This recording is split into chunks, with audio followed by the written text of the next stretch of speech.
Hi everyone, thank you so much for joining the Ayush podcast. हमारे साथ आज एक बहुत स्पेशल गेस्ट हैं। हम अपनी सोसाइटी में देखते हैं हमारे आसपास बहुत सारे स्पेशली एबल्ड चिल्ड्रंस हैं, स्पेशली जो अपनी लाइफ में बहुत स्ट्रगल कर रहे होते हैं और बहुत कम लोग हैं जो सामने आते हैं और उनकी हेल्प करते हैं। आज हम मिलने वाले हैं डॉक्टर हिमांद्री कपिल से। Hi ma'am, how you doing? Hi, कैसे हैं आप? I'm good. So, I'm very glad to invite this Ayush podcast, and thank you so much. And I'm a pediatric physiotherapist and practicing as a consultant pediatric physiotherapist in Indrapuram, Ghaziabad. So, I have a pediatric setup.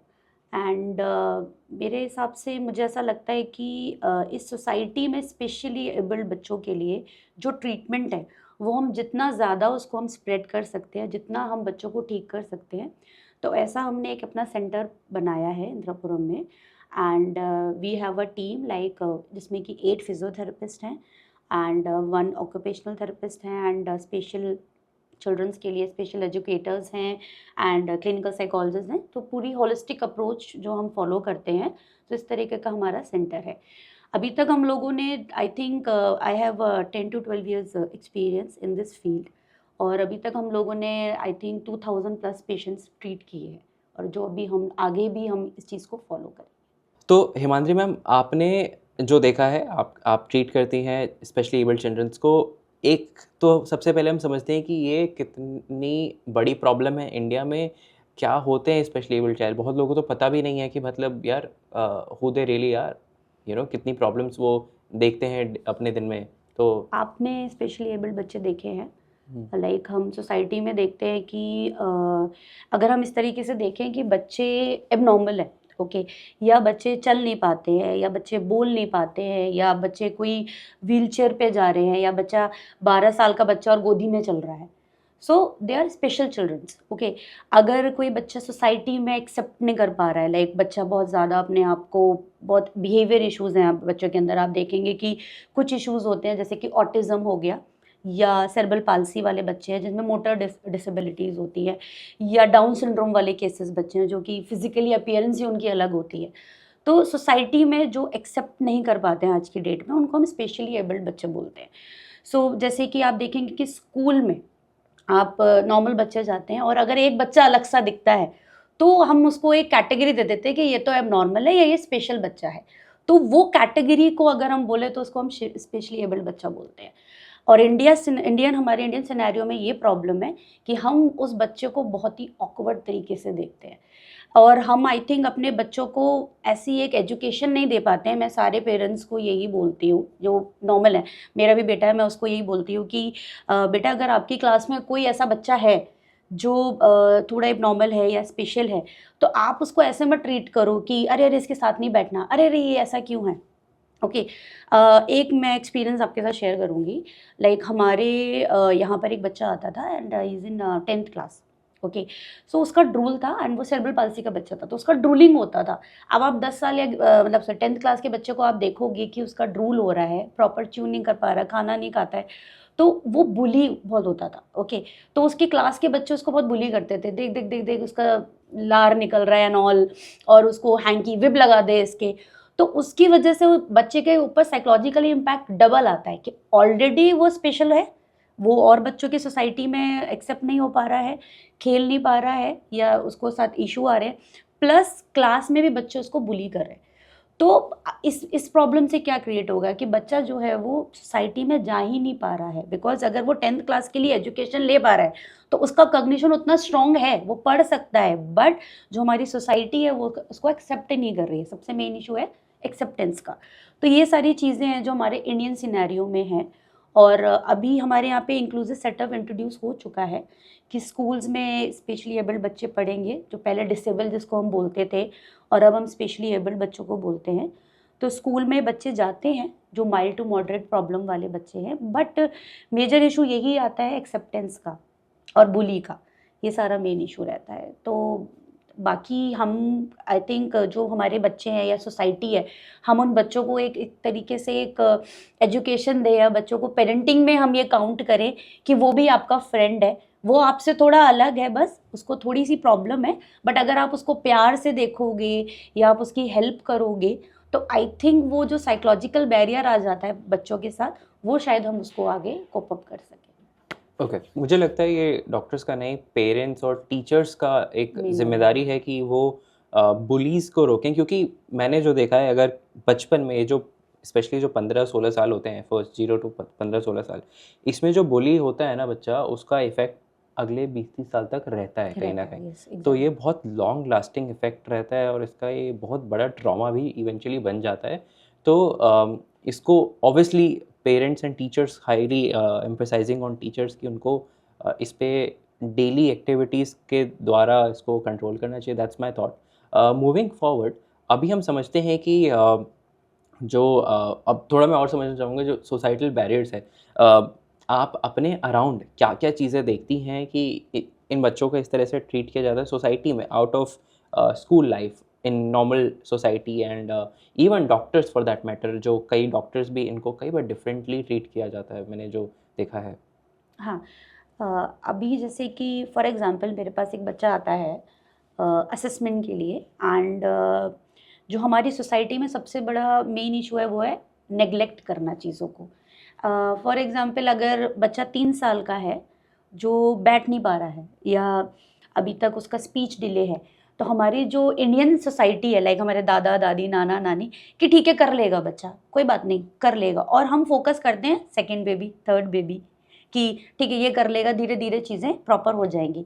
But ये red flag science हैं कि अगर आपके बच्चे के अंदर कोई भी डिलेड या कोई भी प्रॉब्लम डेवलप हो रही है, तो आप पहले उसको जो आपके डेवलपमेंटल पीडियाट्रिशियन है या न्यूरो पीडियाट्रिशियन है, आप उनसे कंसल्ट करें।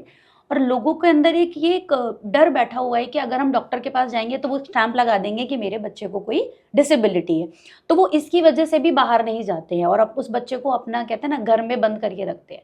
तो प्लस ये पॉइंट हो गया। अब आप जब बच्चा जैसे जैसे बड़ा होता जाता है या जैसे जैसे बच्चे की एज बढ़ती जाती है, तो वो ऑलरेडी बेड रिडन हो गया, बिकॉज ना तो उसने सोशल लाइफ जी, ना ही वो एजुकेशन लिया उसने, तो वो धीरे धीरे आपने उस बच्चे को बेड रिडन बना दिया। जो बैरियर्स की बात हम करते हैं, जो हमारी सोसाइटी में बैरियर्स हैं, वो है नंबर 1, एक तो family issue, acceptance. Parents accept नहीं करते कि मेरे बच्चे के साथ क्यों प्रॉब्लम हुई। अगर वो उस चीज़ को एक्सेप्ट करेंगे, प्रॉपर ट्रीटमेंट लेंगे, प्रॉपर थेरेपीज लेंगे, तो आई थिंक जो बच्चे की क्वालिटी ऑफ लाइफ है वो बेटर हो सकती है। अगर आज वो बच्चा चल नहीं पा रहा है, तो क्या पता वो बच्चा किसी सपोर्ट के साथ वॉक तो कर सकता है, वो आपके ऊपर डिपेंडेंट तो नहीं है वो बच्चा। प्लस सोसाइटी बैरियर, कि पेरेंट्स को ये डर लगता है कि वो क्या बोलेगा, फलाना हमारे रिश्तेदार में के तो इस एज का बच्चा कैसे क्या कर रहा है। कंपैरिजन होता है सोसाइटी में कि मेरी फ्रेंड का बच्चा तो अब ये कर पा रहा है, मेरा बच्चा ये नहीं कर पा रहा है। तो सबसे बड़ा प्रेशर, ये भी प्रेशर आ जाता है कि फैमिली के ऊपर। दूसरा है एजुकेशनल बैरियर। एजुकेशन में क्या है कि अगर बच्चा 40, जैसे कि एक क्लास में 40 बच्चे हैं और अगर एक बच्चा पीछे है या बच्चा स्पीच डिले है, तो टीचर्स प्रेशर डेवलप करने लग जाती हैं कि आप बच्चे को ट्रीटमेंट कराइए, उसको दिखाइए, मैं 40 बच्चों में एक बच्चे पे ज़्यादा फोकस नहीं कर सकती हूँ। ये हमारे पास केसेस आते हैं। करेक्ट। तो उसमें क्या होता है कि पेरेंट्स फिर अगर डॉक्टर के पास जाते हैं या कंसल्ट करते हैं, तो उनको फिर थेरेपीज रेकमेंड होती है। बट पेरेंट्स को क्या लगता है कि अरे स्कूल ज़्यादा इंपॉर्टेंट है, थेरेपी से ज़्यादा स्कूल ज़्यादा इंपॉर्टेंट है। बिकॉज 4 साल का बच्चा अगर प्री नर्सरी में पढ़ रहा है और वो अभी प्री नर्सरी में ही है, बट उनको ये लगता है कि नहीं तो केजी में होना चाहिए, वो कंपैरिजन वाली बात आ जाती है। तो वो थेरेपीज को ज़्यादा फॉलो ना करके बस लाइक इस स्कूल से उस स्कूल, इस स्कूल से उस स्कूल, आप शिफ्ट करते रहते हैं बच्चे को। एंड देन क्या होता है कि बच्चे को जो प्रॉब्लम है वो तो ठीक नहीं हो पा रही है, बट क्लास उसकी सेम है, केजी चला गया, अब केजी में है या फर्स्ट में बच्चा है, तो एजुकेशन तो उसकी बढ़ रही है, बट उसकी जो मेंटल ग्रोथ है वो डेवलप नहीं हो पा रही है। तो अगर बच्चे को ABCD लर्न नहीं हो पा रही है, तो वो राइट टाइम है कि आप उसको किसी अच्छे डेवलपमेंटल पीडियाट्रिशियन या फिजियोथेरेपी या क्लिनिकल साइकोलॉजिस्ट के पास आप उसको लेके जाएं। एंड देन बैरियर आता है हमारा जो फिजिकल एनवायरनमेंट का बैरियर है। अगर जैसे किसी बच्चे को फिजिकल डिफॉर्मिटीज़ हैं या व्हील चेयर बाउंड बच्चा है, तो हमारे जो इंडियन सिनेरियो है वहाँ पर मैंने देखा नहीं है कि फिजिकली एबिल्ड के लिए कोई भी चीज़ें इक्विपमेंट हैं प्रॉपरली। स्कूल में भी बहुत रेयरली आपको रैम्प मिलेगी, बट वो आउटर सर्कल में आपको मिलेगी। जैसे कुछ स्कूल्स मैंने देखे हैं मोस्टली स्टेयर्स हैं, लिफ्ट्स भी बहुत रेयरली। हाँ ठीक है, लिफ्ट्स का इशू ये रहता है कि बच्चे लिफ्ट में बंद ना हो जाएं, तो लिफ्ट्स नहीं होती हैं, but I think ramps properly होनी चाहिए व्हील चेयर बच्चों के लिए, जो व्हील चेयर बाउंड बच्चे होते हैं। दूसरी चीज़ आपने देखा होगा कि हमारी जितनी भी बसेज हैं वो उनमें लोअर बसेस तो है, बट आप व्हील चेयर को कैसे आप अप करेंगे? उसके लिए आपको 4 लोग चाहिए बस में ऊपर चढ़ाने के लिए। तो अगर आप इंडिया से बाहर देखें तो प्रॉपर बसेस में एक रैंप होता है जो डाउनवर्ड जाता है, एंड देन जो फिजिकली जो व्हील चेयर बाउंड बच्चा है या एडल्ट है वो इजीली बस में चढ़ सकता है। ठीक है, मॉल्स में भी अब रैम्स आ गई हैं, बट कुछ कुछ मॉल्स में भी रैम्स नहीं है, तो वो ग्राउंड फ्लोर पार्किंग से लिफ्ट लेनी पड़ती है, जैसे कि गाड़ी से गए तो ये एरिया सिनेरियो रहता है। या आप देखेंगे कि जैसे मॉल में एक बच्चा व्हील चेयर पे जा रहा है या कुछ एबनॉर्मल जा रहा है, तो सोसाइटी में सबसे पहले लोग उसको देखेंगे ये कैसे वॉक कर रहा है। तो एक पेशेंट के लिए फिजिकल एबल बच्चा हो गया या एबनॉर्मल चाइल्ड, जो हमारी सोसाइटी जिसको एक टैग लगा देती है कि एबनॉर्मल है, तो उसके लिए साइकोलॉजिकली ऐसा लगता है कि उसको कि मेरे को प्रॉब्लम है, सब मुझे ऐसा क्यों देख रहे हैं। ये सारे इश्यूज हैं, ये सारे बैरियर्स हैं। प्लस सेकंड लास्ट आता है कम्युनिकेशन बैरियर। अब अगर किसी बच्चे को ड्रूल है या स्पीच डिले है तो वो कम्युनिकेट नहीं कर पाता है, उसको क्या प्रॉब्लम है। और कहीं ना कहीं पेरेंट्स बहुत ज़्यादा इरिटेटेड हो जाते हैं, बिकॉज उनको लगता है कि हमने अपनी पूरी लाइफ एक स्पेशल बच्चे को दी और वो हमसे कम्युनिकेट नहीं कर पाता है, सोसाइटी में कम्युनिकेट नहीं कर पाता है, तो उसके लिए भी कोई प्रॉपर प्रोसीजर्स नहीं है। ठीक है, अगर हम देखें कहीं पे साइन लैंग्वेज लगी हुई हो, या हमारे पास ऐसा कोई सोसाइटी है नहीं, इंडियन सिनेरियो में आप देखोगे पढ़ा साइन लैंग्वेज में कोई भी बोर्ड नहीं लगा हुआ।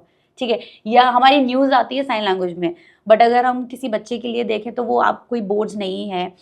प्लस जैसे मैंने देखा है कि कुछ वॉशरूम्स में व्हील चेयर बाउंड वाले वॉशरूम्स होते हैं मॉल में, बट उसमें रैम्प्स नहीं है, रॉड्स नहीं है। कैसे शिफ्ट करेगा पेशेंट अपने आप को कि व्हील चेयर से उसको टॉयलेट पे शिफ्ट होना है, तो प्रॉपर बार्स नहीं है। ओके, तो ये सिनेरियो है। तो इसीलिए हमारी इंडिया में जो डिसेबिलिटी है वो एक डिसेबिलिटी ही बन के रह गई है। अगर हम ये बात करें कि ये फिजिकली एबल्ड है बच्चा, तो वो एबल्ड हम बना नहीं पा रहे हैं, बिकॉज वो एक डिसेबिलिटी ही कंटिन्यू चल रही है।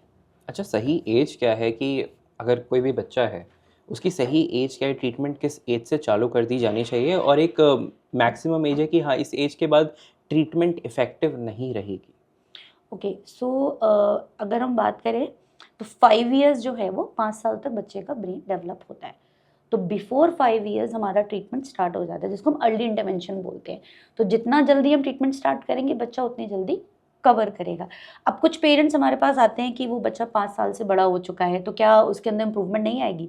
इम्प्रूवमेंट आएगी, बट हाँ जो ब्रेन के, बिकॉज ब्रेन के अंदर हमारे न्यूरोप्लास्टिसिटी होती है, नए सेल्स बनते हैं। अगर हम इसको ऐसे समझे कि बाय बर्थ बच्चे को प्रॉब्लम हुई, लाइक उसने जो उसका क्राई है वो लेट रहा, बच्चा इमीडिएट क्राई नहीं किया, जो ऑक्सीजन सप्लाई है वो ब्रेन तक प्रॉपर नहीं पहुंची, तो एरिया डैमेज हो गया, उसकी वजह से जो बच्चा है वो डिलेड हो गया। ओके, अब उसके जो माइलस्टोन है वो लेट रहेंगे। जैसे कि हम माइलस्टोन की बात करें, जो नॉर्मल माइलस्टोन होते हैं वो 3 मंथ्स में, मोटा मोटा लाइक 3 मंथ्स में बच्चा नेक कंट्रोल करता है, गर्दन सदाता है और वो रोटेशन करना शुरू कर देता है, इधर उधर रोटेट करना शुरू कर देता है नेक को। एंड 6 मंथ्स में बच्चा बैठने लग जाता है, क्रॉल करने लग जाता है, रोलिंग करने लग जाता है, मतलब ट्रंक वाला पार्ट जो होता है आपका। फिर उसके बाद हम नीचे आते हैं लेग्स पे। 6 to 9 मंथ्स में बच्चा प्रॉपर क्रॉल करने लग जाता है, नीलिंग पे आ जाता है, खड़े होने लग जाता है, स्टैंडिंग सपोर्टेड करने लग जाता है, और आफ्टर 9 मंथ्स बच्चा वॉक करने लग जाता है, मतलब 1 साल का बच्चा प्रॉपरली वॉक करने लग जाता है। अब ये नॉर्मल माइलस्टोन है। अब अगर बच्चे का 6 महीने का बच्चा है और अभी तक नेक कंट्रोल नहीं आई है, तो बॉडी एज बच्चे की 6 मंथ्स की है, बट उसकी जो ब्रेन एज है वो अभी 2 मंथ्स की है। तो इसको हम बोलते हैं कि हम इस तरीके से जज करते हैं, असेस करते हैं बच्चे को कि बॉडी एज तो उसकी 6 मंथ्स की हो चुकी है, बट अभी तक उसका डेवलपमेंट जो है वो 2 मंथ्स का है। Okay, so there is one is body age and one is brain age. तो ब्रेन उसका डेवलप नहीं हो रहा है। तो बिलो 5 ईयर्स हम जितनी भी थेरेपीज देते हैं, हम जो ट्रीटमेंट करते हैं, तो बेसिकली हमारे ब्रेन के अंदर न्यूरोप्लास्टिसिटी होती है, नए सेल बनते हैं जो ग्रो करते हैं। ओके, रीजनरेशन आते हैं, न्यूरॉन्स डेवलप होते हैं, तो उसके थ्रू हमारे बच्चे का जो डेवलपमेंट है वो बहुत फास्ट रिकवरी करता है। बट आफ्टर 5 ईयर्स वो रिकवरी थोड़ी स्लो हो जाती है, बट डेवलपमेंट बच्चे का होता है। Correct correct. तो आपने बताया था कि सबसे पहला जो स्टेज होता है जब आपके पास कोई भी पेशेंट आता है तो उसमें होती है कंसल्टिंग या फिर आप जो भी बोल सकते हैं उसमें गाइडेंस देना। एक तो होता है कि बच्चे के लिए कंसल्टिंग होगी जो बच्चे के लिए होती है, बट पेरेंट्स के लिए भी हम श्योर एक कंसल्टिंग होती होगी, तो हाँ। उसका क्या प्रोसेस रहता है?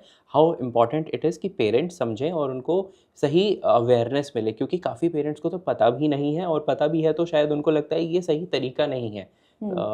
यस। कई बार हमारे पास पेरेंट्स आते हैं, वो बहुत लेट आते हैं। उनको जब लगता है कि अब बच्चा बड़ा हो गया है, जैसे 3 to 4 ईयर्स के एज में, मोस्टली पेरेंट्स 3 to 4 ईयर्स के एज में आते हैं, बिकॉज बच्चे का एक तो स्पीच डिले है। स्पीच जो माइलस्टोन होता है वो बहुत लेट होता है, पहले अदर डेवलपमेंट होता है। तो अब पेरेंट को लगता है कि बच्चा अब सोसाइटी में कुछ दिक्कत कर रहा है, या हम कहीं भी पार्टीज़ में जाते हैं, जो मेन इशू है, बच्चा बच्चों से बात नहीं कर रहा, सोशलाइज नहीं हो रहा, तो या प्लस बच्चा जो है वो हमारे नॉर्मल बच्चे की तरह रिएक्ट नहीं कर रहा है। तो सबसे पहली चीज़ है एक्सेप्टेंस। पेरेंट्स को हम ये गाइड करते हैं कि आप पहले एक्सेप्ट करना है आपको, या आपके जितने भी फैमिली में केयर गिवर्स हैं बच्चे के साथ, जो भी दादा दादी नाना नानी है, कि उनको सबको पहले एक्सेप्टेंस चाहिए कि बच्चे में कुछ इशू है। इशू इन द सेंस कि वो डिले है और बच्चों के मतलब मुताबिक नहीं है, बट थोड़ा सा डिले है। सेकेंड चीज़, पेरेंट्स को ये असेस करना है कि उनकी फैमिली में कोई अदर इशू तो नहीं रहा है, ऐसा कि कोई जेनेटिक डिसऑर्डर चला हुआ आ रहा है या कोई ऐसी हिस्ट्री रही है। तो सेकंड पॉइंट ये होता है। थर्ड पॉइंट ये कि ड्यूरिंग डिलीवरी कोई इशू रहा हो मदर को, या डॉक्टर ने उनको एडवाइस किया हुआ कि प्रीमेच्योर बेबी है, आप इसकी प्रॉपर गाइड दे लीजिए या प्रॉपर इसका ट्रीटमेंट रखिए। बट कई बार क्या होता है कि पेरेंट इस चीज़ को भी फॉलो अप नहीं कर पाते हैं, कि अगर प्रीमेच्योर बच्चा हुआ है तो उनको लगता है कि बच्चा ठीक रहेगा आगे चल के, बट वो उसको प्रॉपर फॉलो अप नहीं ले पाते हैं। एंड फोर्थ वन इज़ कि उनको टाइम देना है, पेरेंटिंग, बच्चे को एक्स्ट्रा टाइम देना है। बिकॉज आज की डेट में मदर फादर दोनों वर्किंग है, और फैमिली हमारी न्यूक्लियर है ज़्यादातर, तो बच्चा जो है वो बहुत ज़्यादा नेग्लेक्ट होता है, बिकॉज उसको पेरेंटिंग और ओवर कंसर्न चाहिए। और हम लोग मोस्टली टाइम में हम क्या करते हैं आज की डेट में, कि अगर बच्चा नहीं है, नैनी रखी है, नैनी के साथ साथ हमने उसको फ़ोन पकड़ा दिया है, वो बच्चा फ़ोन देख रहा है, तो उसका फिजिकल एक्टिविटी कुछ नहीं है, उसकी ब्रेन एक्टिविटी कुछ नहीं हो रही, मेंटल एक्टिविटी कुछ नहीं हो रही, तो बच्चा ग्रो कैसे करेगा? पुराने टाइम में ये होता था, फिजिकल एक्टिविटी वाले गेम्स होते थे, दादा नानी पुरानी कहानियाँ सुनाते थे, या बाहर पार्क में ले जाते थे। ओके, अब नाउडेज क्या है, पेरेंट्स को एक दिन मिलता है, उस दिन वो बहुत ज़्यादा प्यार दे देते हैं, बाकी के टाइम सारा वर्किंग है, तो वो बच्चा नेग्लेक्ट होता है। तो धीरे धीरे चीज़ें जो हैं वो डाउन चली जाती हैं। फिर पार्ट आता है थेरेपीज़ का, कि हम लोग असेस करके, हमने प्रॉपर एक असेसमेंट प्लान किया, एंड देन हमारा जो मेन गोल रहेगा, प्री एंड पोस्ट एवेल्यूएशन रहती है। फिर उसके बाद हम बच्चे की थेरेपीज़ प्लान करते हैं कि हमें ये गोल्स सेट करने हैं और हमें ये इसको थेरेपीज़ देनी है। प्लस जो क्लिनिक पे जो एक्टिविटीज़ चल रही है उसके साथ हम पेरेंट्स को गाइड कर दें कि आपको भी कुछ कुछ जो प्लान्स हैं वो घर पे भी थेरेपीज़ बच्चे को एक्सरसाइजेस करवानी है। तो ऐसे ही बच्चा जो है वो डेवलप करेगा। ओके, एंड लाइक बच्चों को आपको टाइम देना है, कंसर्न देना है, ये सारी चीज़ें, स्क्रीन टाइम कम करना है, तो वो उनका एक होम प्रोटोकॉल होता है जो हम पेरेंट्स को प्रोवाइड कराते हैं। Got it. अच्छा, आज तो मेरा मानना है कि ये प्रॉब्लम थोड़ी कम हुई है, बट पहले मैं सुना करता था offline, not through media, because media तो कभी भी इन चीज़ों पे बात नहीं करती है, बट पहले जब भी किसी को बच्चा होता था जो कहीं ना कहीं डिसेबल्ड है, फिर स्पेशली एबल्ड है, वो मार दिया जाता था बहुत ज़्यादा। ये मैसिव प्रॉब्लम थी। एक माइंडसेट ऐसा था कि उनको लगता, काफ़ी पेरेंट्स को लगता था कि ये नहीं चाहिए हमें, ऐसा नहीं चाहिए हमें बच्चा। तो क्या ये प्रॉब्लम कम हुई है आज की डेट में? क्या आप ऐसा देखते हैं या फिर ऐसा नहीं है? नहीं, ऐसा कम तो हुई है। मतलब ये अगर पहले बहुत 100% था तो 50% तो हुआ है। एंड प्लस अभी क्या इशू आ रहा है कि पेरेंट्स दूसरा बेबी करते हैं, उस पे ओवन कंसर्न करते हैं। तो अगर आप मार देने वाली बात जो बोल रहे हो, उसको हम इस तरीके से देख सकते हैं कि बच्चे का थेरेपी नहीं हो रहा, बच्चे का ट्रीटमेंट नहीं हो रहा, तो उसकी जो लाइफ है वो ऑलरेडी शॉर्ट हो चुकी है। वो बच्चा बेड रिटन है, आपने उसके लिए आया रख दी है, जो कि उसको, वो बच्चा लेटा है, उसका फीड चल रहा है बस, बट वो मोबिलाइज नहीं है। ओके, आपने सेकेंड बेबी प्लान किया, वो बच्चा ठीक है, या थर्ड जो भी आपका बेबी है, आप उसी के साथ प्रॉपर फैमिली प्लान कर रहे हो, दूसरे बच्चे को आप लेके नहीं जा रहे हो, तो ऑलरेडी उसकी लाइफ जो है वो कम शॉर्ट हो चुकी है। तो वो भी तो एक तरह से किलिंग है कि आप बच्चे को मार ही रहे हो। तो मेरे हिसाब से ये है कि अगर बच्चे को प्रॉब्लम है उसकी प्रॉपर थेरेपीज लीजिए, जो उसकी क्वालिटी ऑफ लाइफ है आप उसको बेटर कर सकते हो। बट पेरेंट्स का थोड़ा कंसर्न और मोह कहते हैं ना, वो कम हो जाता है उस बच्चे के साथ कि ठीक है प्रॉब्लम है तो वो कहते हैं ना वो लाइव अपने दुख दर्द पुराने कर्म होंगे, जो हमारे यहाँ कई बार ऐसे आता है कि बच्चा ये पुराने कर्म झेल रहा है, जो कर्म मिल गए उसको वो कर्म भोगेगा और कर्म भोग के चला जाएगा। कुछ पेरेंट्स के ये भी स्टेटमेंट होते हैं, तो ये तो हमारे कर्म थे या हमारे बच्चे के कर्म थे, ये इस बच्चा ऐसा पैदा हुआ तो अब ये कर्म भोग के चला जाएगा। तो उनका जो सेकंड बेबी वो नॉर्मल पैदा हुआ है तो उसको टाइम देते हैं, तो एक तरह से वो भी मरना ही हो गया। हाँ पहले ये होता था कि अगर बच्चा एबनॉर्मल दिखा तो वहीं पे ही उसको मार दिया जाता था।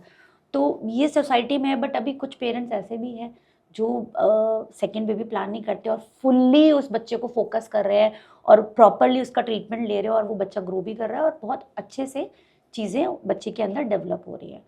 तो मैं एक केस आपसे डिस्कस करूँगी। वी हैव लाइक एक बच्चा है हमारे पास, उसकी 24 टोटल 24 सर्जरीज हुई हैं, ओके। और उसका लाइक ट्रेकिया और ईसोफेगस जैसे कि जिसको हम बोलते हैं विंड पाइप और फूड पाइप दोनों जॉइन था, लंग सर्जरीज हुई हैं, कोलोन सर्जरीज हुई हैं। उसका पहले पैक लगा हुआ था जो डायरेक्ट फूड जाता है, मिकी बटन जिसको हम बोलते हैं। उसकी नेजो गैस्ट्रिक ट्यूब थी जिससे कि उसका फूड जाता था।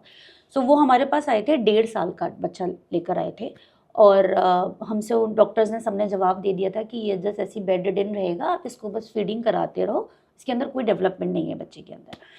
तो हमारे पास लेकर आए कि कोई होप हो सकती है थेरेपी से, पीडियाट्रिक फिजियोथेरेपी से।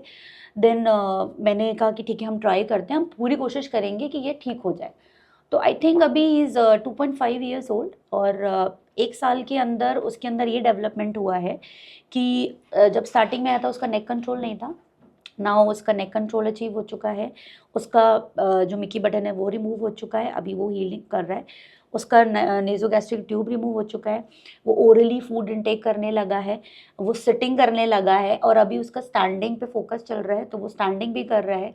तो आई थिंक हमने जो उसकी लाइफ है वो उसको इतना बेटर बना दिया कि वो डिपेंडेंट से पार्शियली इंडिपेंडेंट के लिए उस पर जा रहा है कि एटलीस्ट वो चीज़ें वो ग्रो कर पा रहा है। तो ऐसा नहीं है कि थेरेपी से हम बच्चे को बहुत इम्प्रूव कर सकते हैं। और आई थिंक अगर वो पेरेंट्स ये सोचते हैं कि मेरे बच्चे की 24 सर्जरी हो चुकी है, मेरा बच्चा तो अब ऐसे ही रहेगा, थोड़े टाइम बाद रहेगा, सर्वाइव कर भी पाएगा कि नहीं कर पाएगा, ऐसे ही छोड़ देते तो वो तो बच्चा आई थिंक उसकी लाइफ थी ही नहीं उस बच्चे की।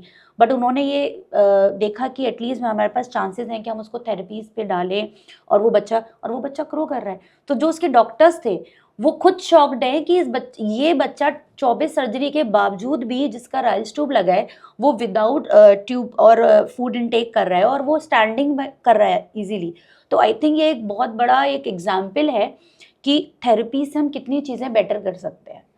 ओके, सो आई थिंक मैं बस यही पेरेंट्स को बोलती हूँ कि हमारी जो थेरेपीज़ है ये विदाउट मेडिसिन ट्रीटमेंट है, इसका कोई साइड इफ़ेक्ट नहीं है। हम नॉर्मल एक्सरसाइजेज ही करा रहे हैं, बट बच्चों के लिए ये जो प्लान होता है ये थोड़ा डिफरेंट होता है, जिसको हम एनडीटी बोलते हैं, न्यूरो डेवलपमेंटल थेरेपी। उसमें कंट्रोल कराना, बॉडी कंट्रोल कराना और हैंडलिंग सबसे इंपॉर्टेंट होती है, बिकॉज 1-on-1 सेशन होता है। अगर मेरा 1 घंटे का सेशन है तो एक थेरेपिस्ट एक बच्चे को लेगा। ओके, अदर सिनेरियो में क्या है फिजियोथेरेपी में कि एक बार में 4-5 पेशेंट देख सकते हो, बट हमारे साथ प्रॉब्लम क्या है कि हम 1 घंटे 9 से 10 में एक ही बच्चा देखेंगे। तो ये थोड़ा जो प्रोफेशन है, अगर प्रोफेशन की बात करें तो थोड़ा सा डिफरेंट है, क्योंकि ये पेशेंस बहुत चाहिए, आपको मेंटल प्रेशर बहुत डेवलप होता है, आपको मेंटली पीस होना चाहिए और बच्चे जो है वो रोते बहुत हैं, तो आपको प्रॉपर खुद से पेशेंस चाहिए।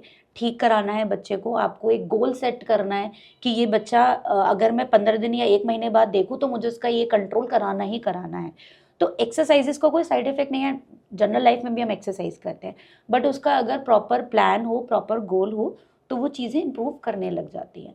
तो आई थिंक आज के डेट में लोग अवेयर हो रहे हैं इस चीज़ को लेकर, और अभी हमारे पास इतने पेशेंट हैं, डेली के हमारे पास 70+ सेशंस होते हैं डेली की, और जिसमें कि सारे स्पेशल चिल्ड्रंस हैं। और मैं अगर 12 साल पहले की बात करूँ तो मैं मुश्किल से 2 या 3 पेशेंट देखती थी बस, और ये चीज़ें बढ़ती ही जा रही हैं क्योंकि हमारी लाइफस्टाइल ऐसी हो चुकी है। हाँ, इसका इम्पैक्ट पड़ता है, मदर आजकल बहुत अल्कोहल कंज्यूम करने लगी है, मैं इस चीज़ पे भी बात करूँगी। स्मोकिंग है, आप 9 मंथ्स के लिए तो स्टॉप कर देती हैं, बट बिफोर बच्चे को फीड करा रही है तो भी अगर अल्कोहल कंज्यूम कर रहे हो तो भी वो बच्चे के अंदर प्रॉब्लम जा रही है। ओके तो बहुत सारी चीज़ें हैं जो लाइफस्टाइल हमारी, स्ट्रेस सबसे बड़ा इम्पॉर्टेंट, स्ट्रेस।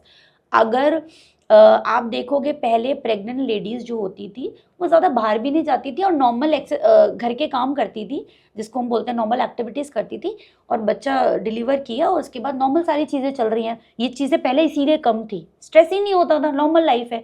आज की डेट में क्या है, मदर प्रेग्नेंट है, मैं ये नहीं कह रही हूँ कि इस पे कंट्रोवर्शियल बात हो सकती है कि हम काम नहीं कर सकते, प्रेगनेंसी में काम कर सकते हैं, बट आपको लोड थोड़ा कम करना पड़ेगा, स्ट्रेस नहीं लेना। आप प्रॉपर एक्सरसाइजेस करिए, जिसको हम बोलते हैं prenatal postnatal exercises होती हैं। आप प्रॉपर उसको ब्रीदिंग एक्सरसाइजेस हो गई या एंटीनेटल एक्सरसाइजेस होती है, आप प्रॉपर एक्सरसाइज करिए, मेडिटेशन करिए, स्ट्रेस कम करना है। आई थिंक आज की डेट में जितनी भी मदर्स हैं फुल टाइम 9 मंथ्स में भी काम कर रहे हैं, 8 मंथ्स 9 मंथ में भी काम कर रही हैं फीमेल्स, वो इंडिपेंडेंट वुमेन है, सब काम करते हैं, बट जो स्ट्रेस लेवल है वो थोड़ा कम होना चाहिए, क्योंकि बीपी हाई होता है फिर प्रॉब्लम आती है। दूसरी चीज़ ये है कि कैफीन इनटेक और ये अल्कोहल स्मोकिंग, अब पैसिव स्मोकिंग भी अफेक्ट करती है, और आजकल आप देखोगे कि फादर स्मोक कर रहे हैं, ठीक है, बट अगर मदर वहीं बैठी हुई है तो पैसिव स्मोकिंग भी हार्मफुल है। तो ये सारी चीज़ें जो हैं वो इम्पैक्ट डालती हैं लाइफस्टाइल में। ओके तो स्ट्रेस फ्री लाइफ होनी चाहिए, आप अच्छा खाना खाइए, न्यूट्रिशन लेवल कम हो गया है। ओके तो ये सारी चीज़ें इम्पैक्ट डालती है, और पहले ये सब प्रॉब्लम नहीं थी, इसीलिए ये प्रॉब्लम्स बच्चों में बहुत ज़्यादा बढ़ रही है। सेकेंड पॉइंट आता है जो अभी हमारा जो ये 2 साल कोविड का गया, वो स्ट्रेस था। दूसरा, बच्चों को सोशलाइजेशन नहीं हुआ। हाँ उसके बाद केसेस ज़्यादा बड़े हैं, ADHD और ऑटिज्म के केसेस उसके बाद ज़्यादा बड़े हैं, बिकॉज उस टाइम जो बच्चे पैदा हुए उनका सोशल इंट्रैक्शन नहीं रहा, स्क्रीन टाइम बहुत ज़्यादा हो गया।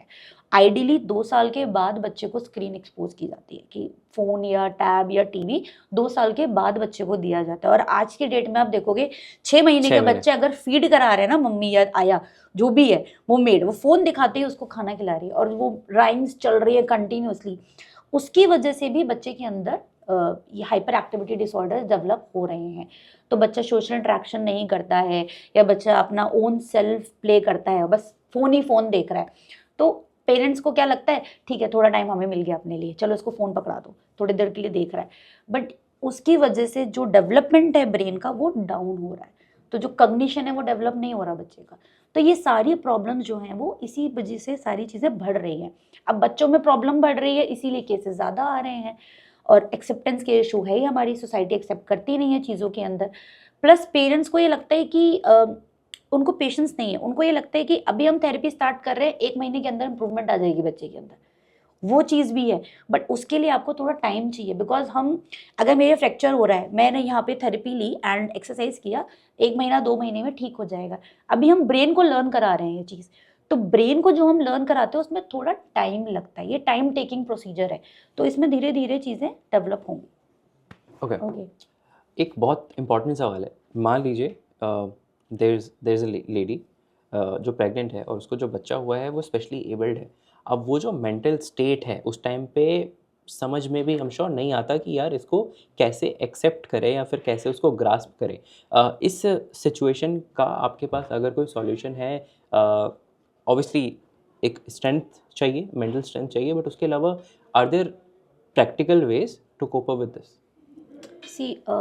सबसे पहले तो हमारे यहाँ पे क्या है कि अगर बच्चा एबनॉर्मल होता है तो सबसे पहले माँ को ही बोला जाता है कि तूने एक ऐसा बच्चा, नॉर्मल सिनेरियो, इंडियन सिनेरियो बता रही हूँ आपको, और ये हमारे यहाँ पे पेरेंट्स आते हैं, बोलती हैं, मदर्स लिटरली डिप्रेशन में होती हैं, लिटरली टोटल डिप्रेशन में, और हम लोग उन मदर्स की काउंसलिंग करते हैं। तो अभी जैसे एक बच्चा भाई हमारे पास आया, उस बच्चा नॉर्मल डिलीवर थी, सब कुछ ठीक था, आई डोंट नो उस बच्चे के साथ कुछ सीजर्स का इशू हो गया था, तो ड्यूरिंग डिलीवरी उसको सीजर हो गए, उसकी वजह से बच्चा डिले हो गया, एंड उसका ब्लैडर का भी इशू था, तो उसको बाय बर्थ कैथेटर लगाना पड़ा। तो उसके जो इन लॉज हैं एंड वो, तो अभी यही इशू चल रहा है, फैमिली कॉन्फ्लिक्ट चल रहे हैं कि मदर ने ये किया, मदर की वजह से ऐसा बच्चा हुआ है। अब मुझे ये बताइए कि इसमें मदर का क्या फॉल्ट है कि बच्चे को प्रॉब्लम हो गई। अब या हस्बैंड उसको सपोर्ट नहीं कर रहा, इधर उसके इन लॉज बोल रहे हैं कि जाओ अपने घर में जाके रहो, अब तुमने ऐसा बच्चा पैदा कर दिया है, हम इस बच्चे को नहीं देखेंगे, ठीक है, ये हमारा इंडियन सिनेरियो है। अब वो जो लेडी है वो क्या करे, वो अपने पेरेंट्स के यहाँ जाके रहेगी, हस्बैंड सपोर्ट नहीं कर रहा, लॉ सपोर्ट नहीं कर रहे हैं, तो ऑलरेडी उसके अंदर सुसाइडल आते हैं इशूज़। मैं बहुत बड़ा ये इशू है, अभी मेरे एक पेरेंट है, उसने मेरे से शेयर किया कि मैम कई बार मुझे ऐसा लगता है कि मैं अपने इस बच्चे को साथ लेके अपनी बालकनी से कूद जाऊँ, ये उसको थॉट्स आते हैं। क्योंकि ये ऐसा पैदा, इससे पहले सब कुछ बहुत अच्छा चल रहा था, जैसे ये पैदा हुआ मेरी हस्बैंड से मैं दूर हो गई, मेरे इन लॉ से दूर हो गई, अब मुझे ऐसे देखा जा रहा है कि मैंने ऐसा कैसे बच्चा अब नॉर्मल पैदा कर दिया, और मेरे पेरेंट्स भी मुझे सपोर्ट नहीं कर रहे हैं।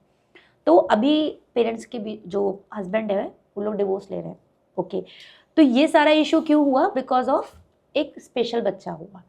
तो आज की डेट में एक्सेप्टेंस, मैंने आपको वही चीज़ बताई, तो मदर्स के ऊपर बहुत ज़्यादा प्रेशर होता है कि हमने ऐसा, मेरे से ऐसा बच्चा कैसे पैदा हो गया, या हम डिप्रेशन में रहते हैं, स्ट्रेस में रहते हैं, तो हम लोग उनकी प्रॉपर काउंसलिंग करते हैं कि अगर ये बच्चा हो गया है, हम इसको ठीक हो सकता है, ये अगर हम इसको राइट ट्रीटमेंट दें या राइट थेरेपीज दें तो ये ठीक हो सकता है। प्लस हम उनको ये भी गाइड करते हैं कि आप एक टाइम पीरियड के बाद आप सेकेंड बेबी प्लान करो, बिकॉज कई बार जब दो बच्चे होते हैं तो वो आपस में इंट्रैक्शन करते हैं, तो दोनों बच्चों का ग्रोथ प्रॉपर होता है। उसको देख के भी, जैसे आप कहते हैं पीयर ग्रुप इंट्रैक्शन जिसको हम बोलते हैं, कई बार बच्चे स्कूल जाते हैं और बोल जाते हैं, अब जो बच्चे नहीं बोलते थे वो इंट्रैक्शन के साथ साथ वो चीज़ें डेवलप करने लग जाते हैं। प्लस फैमिली काउंसलिंग, मैं सबसे ज़्यादा तो दादा दादी की काउंसलिंग करती हूँ, उनको समझाती हूँ, उनको बोलती हूँ, मदर पेरेंट्स को नहीं बोलती हैं आप थेरेपी पे आओ, आप दादा दादी को भेजो, वो देखेंगे। दूसरी चीज़, जब ग्रुप में सेशंस होते हैं हमारे यहाँ पे कि वन टाइम आई थिंक जो ग्रुप सेशंस रहते हैं, 3-4 बच्चे इकट्ठे आपस में देखते हैं, तो जब वो देखते हैं कि अच्छा ये बच्चा इतना इम्प्रूव कर गया, अच्छा ये भी ऐसे आया था, ये बच्चा भी इतना इम्प्रूव कर गया, तो एक पॉजिटिव थॉट्स आता है पेरेंट्स और ग्रैंड पेरेंट्स के अंदर कि हमारा बच्चा भी इम्प्रूव कर जाएगा, ये सारी चीज़ें। प्लस हमने एक मदर्स के लिए एक प्रोग्राम रखा हुआ है जिसमें हम उनको रिलैक्सेशन देते हैं, जिसको हम PMRT टेक्निक बोलते हैं, प्रोग्रेसिव मसल रिलैक्सेशन टेक्निक्स होती हैं। सो उसमें हम लोग मेडिटेशंस हो गए, पिलाटेस एक्सरसाइजेज हो गई, जिससे कि बेसिकली अगर हम एक्सरसाइजेज करते हैं तो हमारे हैप्पी हार्मोन्स रिलीज होते हैं। तो हम मदर्स के साथ ऐसा एक हमने प्रोग्राम डिज़ाइन किया हुआ है, तो हम लोग मदर्स को स्ट्रेस रिलीविंग जैसे कि एक्सरसाइजेज, मेडिटेशन, ये सारी एक्टिविटीज़ हम प्लान करते हैं। दूसरी चीज़, फादर को भी लेकर आना है। कई बार क्या होता है कि मदर तो जॉब छोड़ के बच्चे को टाइम दे रही है, बट फादर क्या वर्किंग है, सैटरडे संडे उनका ऑफ है, तो हमने बोला कि सैटरडे संडे आप फादर लेकर आएंगे बच्चे को, क्योंकि उनको भी एक्सरसाइजेस करानी है। तो ये पूरा एक फैमिली लाइक रहता है कि आप इन्वॉल्वमेंट रहती है कि खाली मदर को नहीं देखना है, फैमिली को भी प्रॉपर देखना है। ओके, ड्यूरिंग प्रेगनेंसी और लेट्स से पोस्ट प्रेगनेंसी जिसको हम पोस्टमार्टम भी कहते हैं, तो इन दोनों पीरियड में ऐसे क्या है, आपने 2 चीज़ें बताई, अल्कोहल और सिगरेट या जो भी स्मोकिंग बोलते हैं, उसका कंजम्पशन तो आजकल बढ़ ही रहा है, बट वो भी एक कह सकते हैं थोड़ा एक्सट्रीम केसेस है, शायद सब लोग नहीं करते हैं, मैं ऐसा मान लेता हूँ, अज्यूम कर लेता हूँ, ऑप्टिमिस्टिकली। तो उस सिचुएशन में क्या ऐसी चीज़ें हैं जिनका ड्यूरिंग प्रेगनेंसी, चाहे डाइट हो, हेल्थ हो, वर्कआउट हो, ऐसी क्या चीज़ें हैं जो करनी चाहिए, और पोस्ट पार्टम यानी कि पोस्ट प्रेगनेंसी भी ऐसी क्या चीज़ें हैं वो करनी चाहिए आज नॉर्मली? यस, इन जनरल हम बात करें। General, okay. So basically during pregnancy आपको टाइम देना है proper exercises, breathing exercises, meditation, because stress सबसे बड़ा इशू है। अगर आप स्ट्रेस लोगे तो ऑलरेडी बच्चे को भी स्ट्रेस जा रहा है, ठीक है, आप स्ट्रेस में हो, आपका हाइपरटेंशन, BP हाई होता है, ओके, या किसी मदर को थायराइड इशू है, शुगर स्पाइक हो जाती है, ओके। तो ये सारी चीज़ें आपको प्रॉपर एक नेटल, आप जितने भी आपके अभी हम लोग जो इतनी भी नेटल एक्सरसाइजेज होती है जिसको हम बोलते हैं प्रेगनेंसी में, वो प्लान बहुत से हॉस्पिटल्स में स्टार्ट हो चुके हैं, जो गायनी जितने फिजियोथेरेपिस्ट होते हैं, हमारी फिजियोथेरेपी में गायनी स्ट्रीम भी है, ओके। सो वो लोग प्रॉपर प्लान करते हैं नेटल एक्सरसाइजेस, जिसमें कि ब्रीदिंग, मेडिटेशन, जर्नल एक्सरसाइजेस को कीगल एक्सरसाइजेस बोलते हैं। सो वो ग्रुप एक्सरसाइजेस होती हैं, इस तरह की एक्सरसाइज वो प्लान कर सकती है। प्लस वॉकिंग, ओके, कंटिन्यूसली, जैसे सिटिंग जॉब है, अगर वो वर्किंग है तो उनको एवरी 2 आवर्सली कुछ कुछ स्टेप्स लेने हैं, कंटिन्यूसली सिटिंग में नहीं बैठना है। पोस्चर, जैसे एर्गोनॉमिकली एडवाइस हम देते हैं उनके लिए, या आपका पोस्चर है वो कंटिन्यूसली एक ही सिटिंग पोस्चर में नहीं रहना, बैठना है आपको, या कंटिन्यूसली स्टैंडिंग नहीं करनी है, तो कुछ कुछ चीज़ें आपको ध्यान देनी होती हैं। सेकेंड थिंग है कि आपको खुश रहना है, ओके, स्ट्रेस नहीं लेना है, हर वक्त टेंशन में नहीं रहना है। आपने वो भी चीज़ देखी होगी, नेगेटिव और पॉजिटिव थॉट्स, ओके, जितना आप नेगेटिव सोचोगे उतना ही नेगेटिव हमारे साथ होता है, और ये चीज़ रियलिटी है, हम नेगेटिव ही सोचते रहते हैं, और जितना आप पॉजिटिव सोचोगे तो उतना पॉजिटिव रहोगे। तो जैसे कि कुछ पेरेंट्स हमारे पास आते हैं कि हमारा पहला बच्चा ऐसा हो गया, क्या दूसरा भी ऐसे ही होगा, ओके। तो हम उनको ये बोलते हैं कि एक तो आप प्रॉपर मेडिकल एडवाइस लेके रखो, प्रॉपर ट्रीटमेंट लो, आप सेकेंड बेबी के लिए प्लान करो, प्रॉपर इन्वेस्टिगेशंस करवाओ, अच्छी डाइट लो, अच्छा न्यूट्रिशन लो। ओके। अगर जैसे कि जो 3 मार्कर्स हमारे कुछ टेस्ट होते हैं, जेनेटिक टेस्ट होते हैं, वो प्रॉपर जेनेटिक टेस्ट करवाएं, जिससे कि पता कई बार क्या होता है जेनेटिक डिसऑर्डर है तो वो आगे ट्रैवल तो नहीं हो रहा है। तो अगर ये सारी चीज़ें पेरेंट्स करते हैं तो बेबी में कोई प्रॉब्लम नहीं आती है। पोस्टपार्टमली पोस्टपार्टम डिप्रेशन भी बहुत कॉमन है फीमेल्स में। तो पोस्टपार्टमली आप ये सेम एक्सरसाइजेज एंड जितने भी हमारी ग्रुप्स होते हैं, पोस्टपार्टमली हम लोग बेसिकली एक्सरसाइजेज प्लान करते हैं, सेम यही डिप्रेशन के लिए नॉर्मल मेडिटेशन और एक्सरसाइजेज ही हैं। आपको बेसिकली आपको 1 घंटा निकालना है अपने लिए। आप जिम जा सकते हो या आप कोई पिलाटे एक्सरसाइजेज ग्रुप ज्वाइन कर सकते हो, आप वॉकिंग स्टार्ट कर सकते हो, नॉर्मल जनरल वॉक स्टार्ट कर सकते हो। मोस्टली लेडीज़ क्या करती हैं, डिलीवरी हुई और वो सीधे वर्क करना स्टार्ट कर देती हैं। ओके, थोड़ा टाइम आपको अपने लिए भी देना है। और उसके बाद क्या होता है, बैक पेन इश्यूज़, आपने बहुत सारे मदर्स आती हैं मेरे पास कि उस टाइम पे तो मैंने काम शुरू कर दिया, अब मेरे को सीवियर बैक एक है। ओके, बैक पेन इश्यूज़ होते हैं, नी पेन शुरू हो जाता है या नेक पेन शुरू हो जाता है। इसका भी साइंटिफिकली रीज़न है, बहुत सारी चीज़ें होती हैं। बिकॉज जब प्रेग्नेंट होते हैं तो हमारा एक हार्मोन है जो रिलीज़ होता है बॉडी में से, तो वो जॉइंट लैक्सिटी करता है।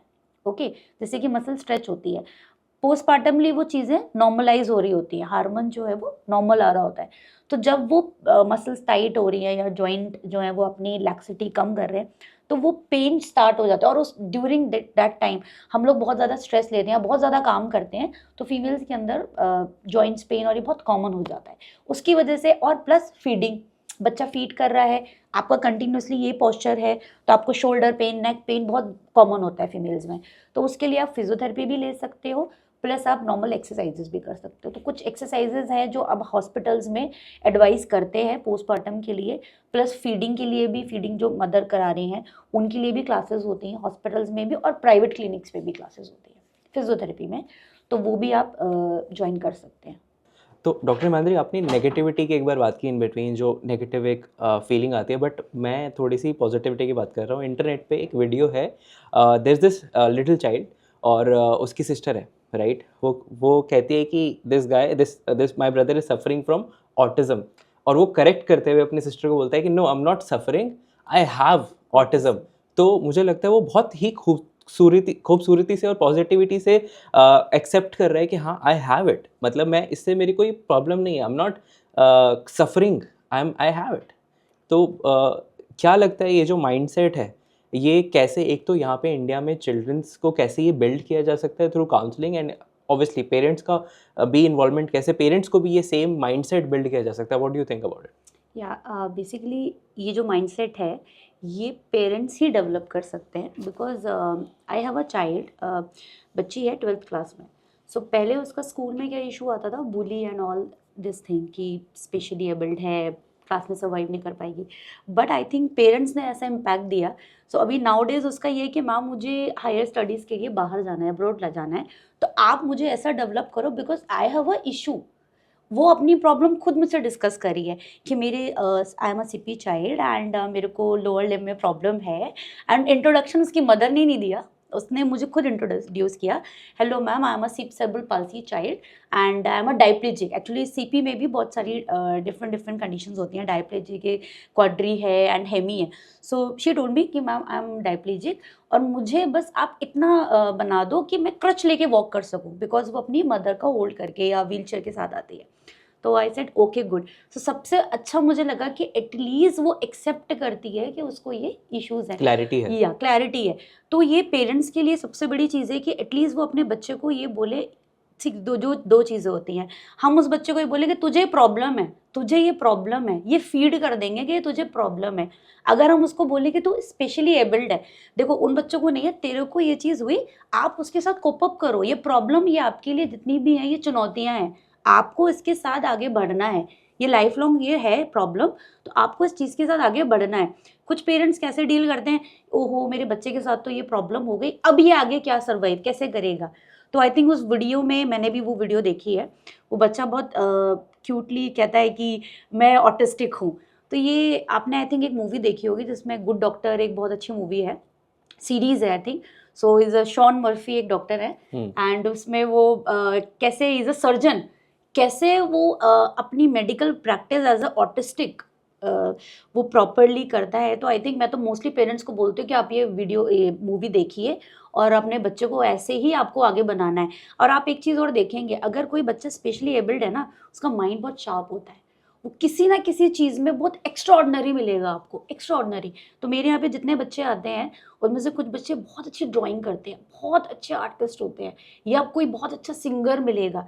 तो मैं पेरेंट्स को ये गाइड करती हूँ कि अगर ये टीटी खेल रहा है या अगर ये ड्राइंग कर रहा है, आप इस लाइन में उसको डालो। आप ये मत बोलो कि ये पढ़ नहीं पा रहा है या ये स्टडीज़ में बिल्कुल ज़ीरो है या मेंटली रिटार्डेड है तो एजुकेशन में नहीं जा पाएगा। अगर उसको आर्ट में इंटरेस्ट है, आर्ट में डालिए। अगर उसको म्यूज़िक में इंटरेस्ट है, आप म्यूज़िक में डालिए। या अगर वो बैडमिंटन खेलता है, या हमारे अभी इंडिया में पैरा एथलीट बहुत इतना हाइप हो रहा है और हमारे पैरा एथलीट चैम्पियन कितना मेडल्स लेकर आ रहे हैं, तो आई थिंक अगर आप वो गेम्स में भी जाता है, आप गेम्स में भी डालिए उसको। तो अभी एक हमारा पेशेंट है, मतलब बच्चा है, वो बैडमिंटन के लिए रेडी हो गया है, सॉरी लॉन टेनिस के लिए, और अभी वो पैरा एथलीट के लिए उसका इंटर स्टेट में खेलने गया है। तो आई थिंक ये बहुत अच्छा है और बच्चे इस चीज़ को इजीली भी एक्सेप्ट करते हैं। प्लस गवर्नमेंट में भी कुछ कुछ चीज़ें अब स्टार्ट हो गई है, जॉब्स भी, जैसे गवर्नमेंट जॉब भी अवेलेबल हैं उनके लिए।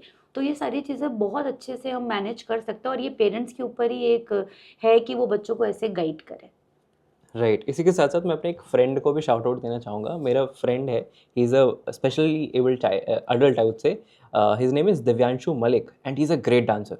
मतलब मैं मतलब जो एनर्जी है ना दिव्यांशु की, बड़े बड़े लोग नहीं उस एनर्जी को मैच कर पाएंगे। The way he does it, it's amazing. So huge shout out to Divyanshu भाई।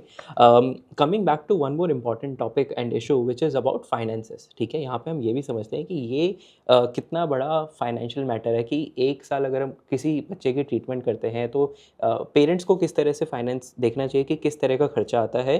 और ऑब्वियसली आपने बीच में बताया था कि मतलब बिफोर पॉडकास्ट आपने बताया कि आप बिलो पॉवर्टी लाइन में जो आती हैं लोग, उनको आप फ्री में ट्रीटमेंट करते हैं। That's amazing that you do it. But जो लोग नहीं आते हैं उनका किस तरह का खर्चा आता है, if you can share something about a rough estimate. अगर हम एक्सपेंसेस की बात करें, हाँ कॉस्टली, बिकॉज डिपेंड करता है एरिया टू एरिया। एंड जैसे कि हमारे यहाँ पे बीपीएल वाले जो बच्चे हैं उनको हम फ्री थेरेपीज देते हैं, but because it's a very 101 session. I told you before, like अगर हम टाइम दे रहे हैं, जो मेरा टाइमिंग आवर्स है, लाइक वर्किंग आवर्स है, मैं 9 to 9 वर्क कर रही हूँ, बिकॉज मेरे लिए भी ये फिजिकल वर्क है एंड प्लस मेंटली ऑल्सो। और प्लस मुझे चैलेंजेस है कि मुझे बच्चे के अंदर इतने टाइम के अंदर इम्प्रूवमेंट लानी है। Okay, so like costly treatment है, बट अदरवाइज अगर आप देखेंगे तो एरिया टू एरिया डिपेंड है। अगर मैं साउथ दिल्ली की बात करूँ वहाँ की कॉस्ट अलग होगी, और अगर गाजियाबाद की बात करूँ तो वहाँ की कॉस्ट, एरिया डिपेंड करता है। दूसरी चीज़, ये जो फाइनेंस वाली इशू है, ये स्पेशली एबल्ड का जो ट्रीटमेंट है, आई थिंक मैंने बहुत पेरेंट्स के साथ और हम लोग डिस्कस भी करते हैं, हमारी इंश्योरेंस पॉलिसी में नहीं है। ओके, तो आई थिंक अगर हम ऐसा डिस्कस, आगे कोई ऐसा प्लान आए फ्यूचर में कि इस बच्चों का कोई इंश्योरेंस प्लान हो जाए जिससे कि बच्चों का ट्रीटमेंट जो है वो इंश्योरेंस से आ जाए। बिकॉज अब जैसे हॉस्पिटल में आप ट्रीटमेंट लेते हो, टीपीए चलता है, तो अगर ऐसा इंश्योरेंस में भी कोई प्लान आ जाए, क्योंकि पेरेंट्स के लिए बहुत मुश्किल हो जाता है कि वो अपना इतना खर्चा निकाल पाए, और बहुत से बच्चे ट्रीटमेंट इसी वजह से नहीं ले पाते हैं, just because of financial issues. कई बार हम लोग उनको डिस्काउंट सेशंस भी देते हैं, पैकेजेस भी देते हैं कि आप इतने में जस्ट 50% डिस्काउंट, बिकॉज मुझे ऐसा लगता है कि थेरेपी सबको मिलनी चाहिए, जो भी प्रॉब्लम है या जो भी इश्यूज है वो सबको मिलना चाहिए इक्वली, बिकॉज उस बच्चे की गलती नहीं है कि उसका पेरेंट इतना पे नहीं कर पा रहा है। तो हमारे यहाँ पे हर तरह का बच्चा है, जितना जो पे कर सकता है उस लेवल का है, एंड प्लस उतना ही हम उसको टाइम देते हैं। बट हाँ, ये इंश्योरेंस में मैंने आपको दोबारा टैग करूँगी कि एटलीस्ट फ्यूचर में कभी इंश्योरेंस ऐसा आए कि वो फिजिकली डिसेबल का खर्चा उठा आराम से इजीली हो जाए। समझ गया। Now is the time to understand the journey of our guest. तो मैं चाहूँगा कि आपकी जो 12-13 साल की जो प्रोफेशनल वर्किंग एक्सपीरियंस वाली जो जर्नी है वो आप शेयर करें, ताकि लोगों को पता भी चले आपके बारे में, जो आपने इम्पैक्ट क्रिएट किया है और जो भी आपकी सक्सेस स्टोरीज हैं। Whatever you want to share, feel free to. Okay, so basically in 12 years before मैं गाज़ियाबाद में शिफ्ट हुई, एंड मैंने एक पीडियाट्रिशियन के साथ वर्क किया। सो मैंने वहाँ ये देखा, she is a developmental paediatrician, okay, मैंने वहाँ देखा कि सबसे ज़्यादा जो मेन इशू आ रहा है वो बच्चों में अब प्रॉब्लम्स बढ़ती जा रही हैं। सेम न्यूक्लियर फैमिली, दोनों मदर फादर वर्किंग है एंड वो इतना बच्चे पे फोकस नहीं कर पाते हैं। दूसरी चीज़ एक्सेप्टेंस, जो सोसाइटी एक्सेप्ट नहीं कर पा रही है, प्लस उनको राइट डायरेक्शन नहीं मिल पा रहा है ट्रीटमेंट का। बिकॉज कई बार क्या होता है, पेरेंट्स इधर डॉक्टर के पास गए, उधर डॉक्टर के पास गए कि ये ट्रीटमेंट करा लो। सी, आप एक और चीज़ भी देखोगे, सबका लाइन ऑफ ट्रीटमेंट अलग अलग होता है। मैं अगर कोई ट्रीटमेंट कर रही हूँ, सेम कोई और जो जिसके पास डॉक्टर के पास जाएंगे उसका ट्रीटमेंट अलग रहेगा। तो पेरेंट्स इसी टाइम वेस्ट होता है बच्चे का कि ये सारी चीज़ें नहीं मिल पाते, या फिर किसी बच्चे को अगर फिजियोथेरेपी लेनी है, पीडियाट्रिक फिजियोथेरेपी लेनी है, या ऑक्यूपेशनल थेरेपी लेनी है, या स्पीच थेरेपी लेनी है, उसके लिए वो अलग अलग सेंटर में जा रहा है। तो वो उसके लिए कितना पेनफुल है कि अभी 1 घंटा मैंने यहाँ दिया, 4 से 5, 5 से 6 मुझे दूसरी क्लास लेनी है, 6 से 7 मुझे दूसरी क्लास लेनी है। तो मेरा एक आगे गोल्स प्लान हुआ कि मैं आगे चल के एक ऐसी होलिस्टिक अप्रोच का एक ऐसा सेंटर डिज़ाइन प्लान करूं जहाँ पे पेरेंट को सारी चीज़ें एक ही जगह पे मिल जाए। ओके, लाइक हम लोग पीडियाट्रिक फिजियोथेरेपी भी देते हैं, हम लोग ऑक्यूपेशनल थेरेपी भी देते हैं, हम लोग स्पीच थेरेपी भी देते हैं। तो अभी क्या होता है कि अगर आज बच्चे का पीडियाट्रिक थेरेपी है, ओके, फिजियोथेरेपी सेशंस है, या उसके बाद हम नेक्स्ट स्पीच थेरेपी देते हैं, तो कई बार हम ऑल्टरनेटिव थेरेपी भी प्लान कर देते हैं कि 3 डेज हमने फिजियोथेरेपी दे दी, 3 डेज हमने स्पीच दे दिया। तो वो डिपेंड करता है बच्चा टू बच्चा। तो आगे मैंने एक ऐसा एक विजन प्लान किया कि हम ऐसा डिज़ाइन करें। प्लस जैसे जैसे मैं सोसाइटी में गई, पहले हमारे पीडियाट्रिक फिजियोथेरेपी बहुत रेयरली मिलती थी, बहुत रेयरली। और इस फील्ड में डॉक्टर्स काम ही नहीं करना चाहते थे, बिकॉज एक तो पेशेंस चाहिए, प्लस आपकी फिजिकल स्ट्रेंथ बहुत चाहिए बच्चों को होल्ड करना।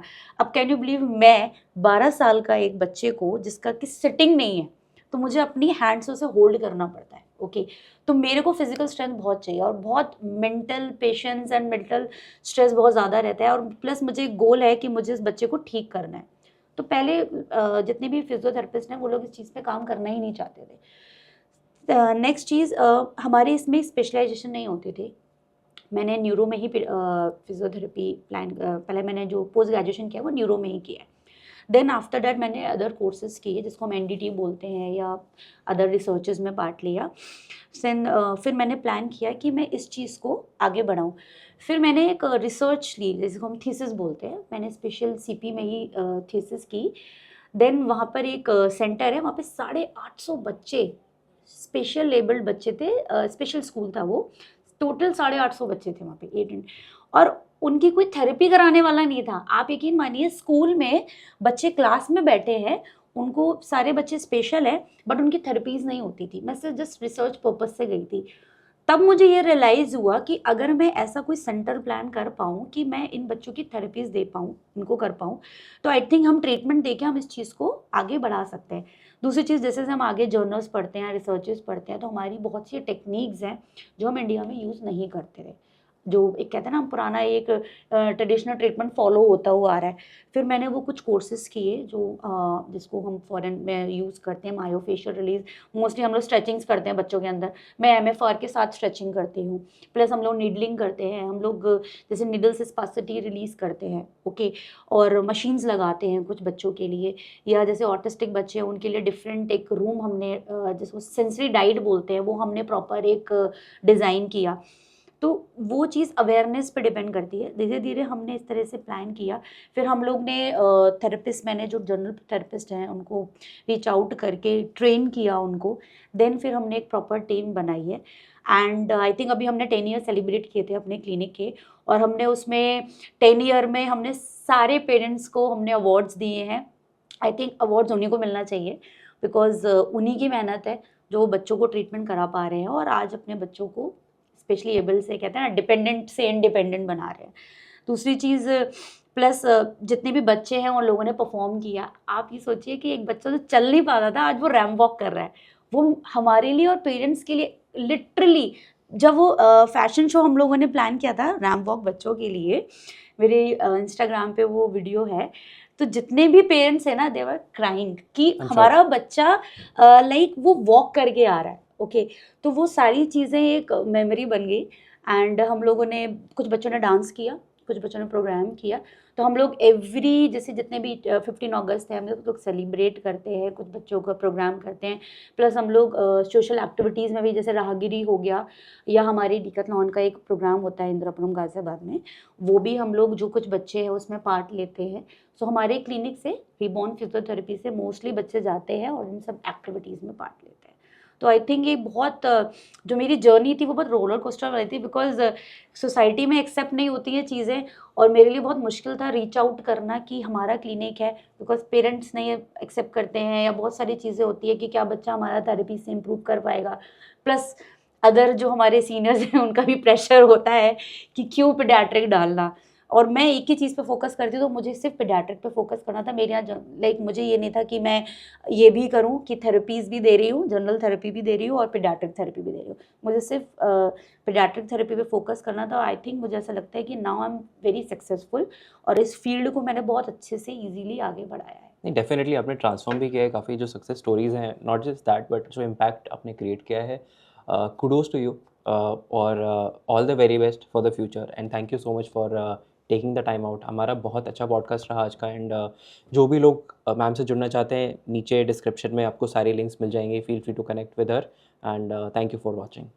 Thank you so much, thank you.